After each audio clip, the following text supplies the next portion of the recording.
Good afternoon, ladies and gentlemen. Welcome back to the Shadow and Sun Show.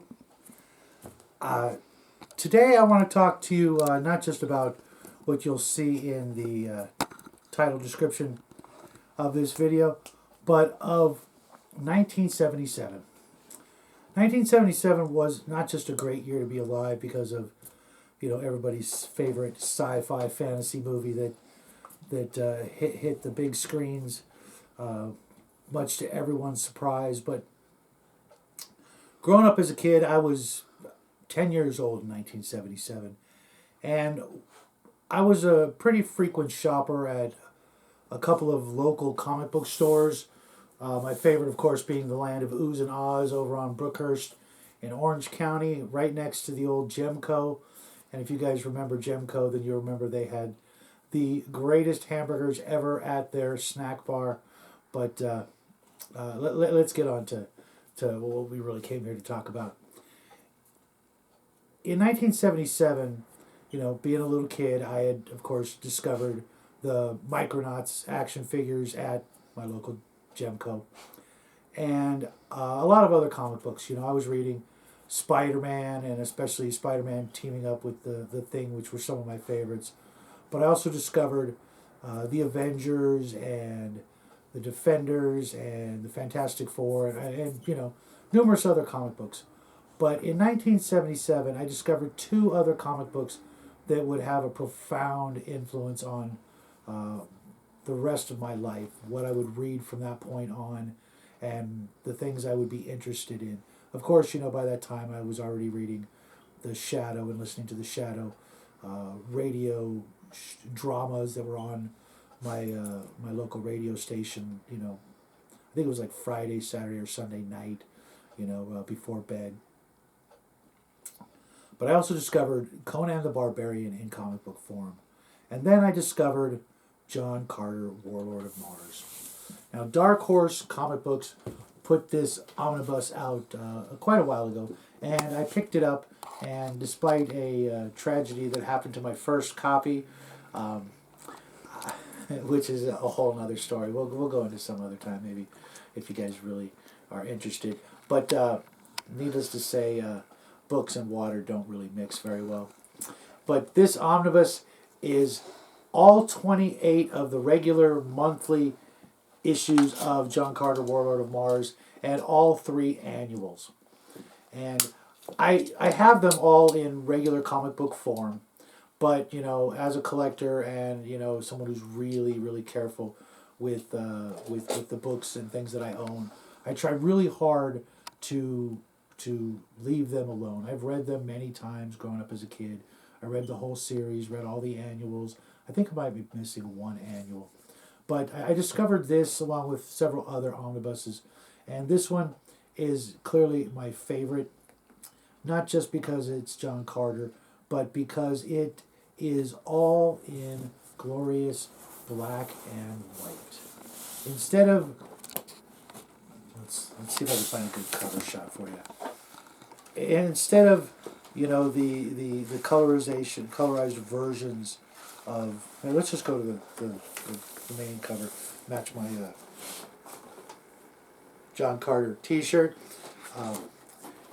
There's something, and there's always been something about black and white comic books that just absolutely just sucked me in. Whether it was Eerie or Creepy Magazine or The Savage Sword of Conan or Vampirella, something about black and white just really excites my imagination more than the colorized versions of just about anything. And owning, some original artwork and things like that just makes it all the more exciting.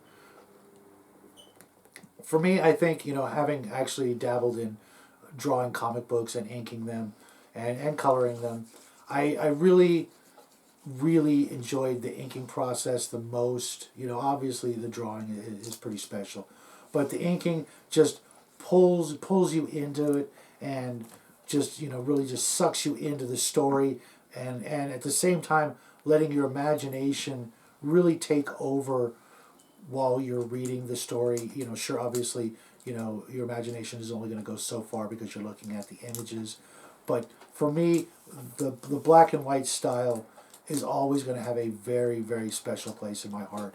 And these stories that are in this book are not from the paperback books. They're completely original stories, and obviously they're not, technically canon, if you will. But for me, they are just as good in a lot of respects as the paperback books.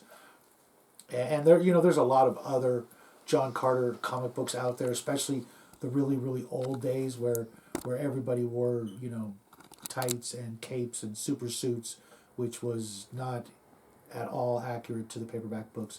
These books have just really, really nice stories. I really like the annuals because they don't, drag on. It's one big story in the annual that came out at the end of the year. And unfortunately, like I said before, this only ran 28 episodes or 28 issues, which was just a little over 2 years, and yet they still squeezed out that last annual because 12, 14, or 12, 28, 12, 24, and then 4 more issues into the third year, and I guess as a party gift they gave us the annual. And I've read some of the other, like Dynamite Comics, and I think there's another company out there that put out some John Carter books, but those are, there's nothing wrong with them at all. As a matter of fact, the artwork is absolutely stunning, and the coloring and everything like that, is far more technically advanced than the old days. Everything was just one color and then another color, and with the new technology they can do some shading and color and a lot more incredible detail. But for me, the black and whites are always going to be my favorite. I'm still adding to my collection of comic books and magazines, especially the Savage Sword of Conan. But this one, is always going to be right up there at the top. Even if I had the entire Conan collection, I would rather, have this at my side than, most of those, because some of the artwork and the art has changed drastically throughout the Savage Sword. And for you John Carter fans, if you want a really, nice, unexpected journey through the world of Barsoom and John Carter and Deja Thoris, these stories and this book in its entirety make for a great, great additional set of stories. This came in at $29.99 US, and it's worth every penny of it. I hope to get other omnibuses for other comic books that I I'm fond of, because this way I don't have to go and open up the bag and board and risk tearing the really weak and flimsy pages or the covers, or damaging them or spilling something on them again. And this way you can take it with you. You can throw it in your backpack, or leave it in your car, or when you're going somewhere, or leave it in the restroom, or whatever is your preferred location of reading, and your location for reading. Sorry about that, folks. We both my son and I have enjoyed everything John Carter so far, and I'm hoping to drop this on his pile of books when he gets done with what he's currently reading, because I think this is something he and you guys will really, really enjoy. And and if not, let me know why. Throw me a comment or an email. My email address is usually in the description of the video, and I'll make sure to put it in again. And if you have something you could recommend in omnibus form, or something else you think I might like, I'm currently exploring. I've read most of the Kazar comics, which is another one of my favorites. I'm thinking about Commandy, and there was another one I was thinking about reading. It's in this sort of vein, sword and sorcery. I have most of the DC Comics Warlord, which is another really, really close I'm not going to say rip off of John Carter, but it was so obviously inspired by John Carter, Warlord of Mars, that it's hard to you know not talk about them in the same sentence. It's another one of my favorite. A sword and a gun, and a pretty princess to rescue. Just sign me up, because that's my favorite. Types of stories, and hopefully they're yours too. Hopefully you guys will give this book a chance and get back to me with your thoughts and ideas, and of course recommendations if you have any. I'd absolutely love to hear it.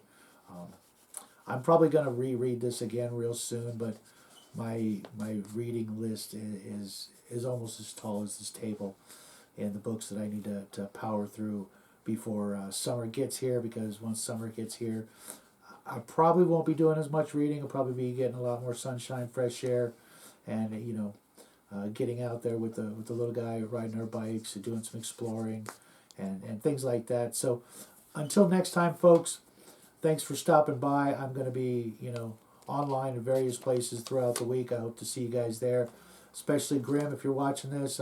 Hope to see you at 10 Cars and all the other friends of the show that we've recommended to all you guys.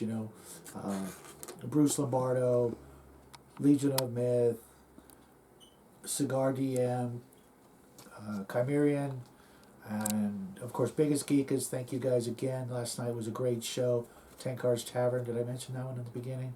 But you know where to find me. You know where I'll be hanging out, as long as old school gamers like myself are chewing the fat.